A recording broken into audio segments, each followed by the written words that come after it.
નમસ્તે વિદ્યાર્થી મિત્રો, આજે વાત કરીશું નવી સ્વધ્યાયન પોથી ભાગ 3 ધોરણ 6 અને વિશેષ સંસ્કૃતના ચેપ્ટર નંબર 1 મમ અંગાનીનો સંપૂર્ણ સમજૂતી સાથેનું સચોટ સોલ્યુશન મેળવીશું।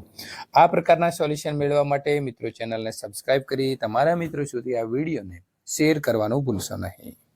તો વિદ્યાર્થી મિત્રો, પેલું ચિત્રના આધારે યોગ્ય જોડકા જોડો। તો અહીં આપણને જીભ છે તો 4 નંબર સાથે જોડીશું જીહવા।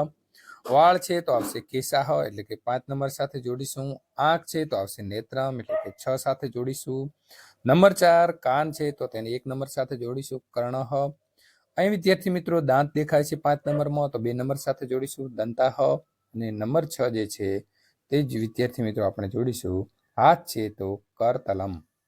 ત્યાર પછી પ્રશ્ન નંબર 2 ચિત્રના આધારે યોગ્ય જોડકા જોડો। પ્રથમ છે સાબુ તો ફેનકમ।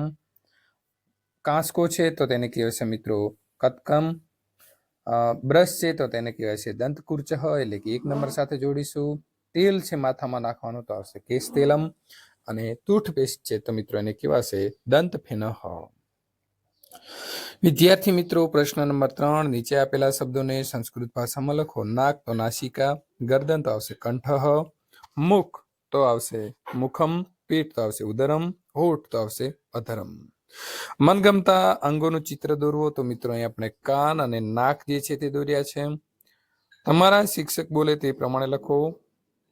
ગચ્છામહ તો સર્વે મિલિત્વા ગચ્છામહ, ખાદામહ સર્વે મિલિત્વા ખાદામહ, નૃત્યામહ તો સર્વે મિલિત્વા નૃત્યામહ।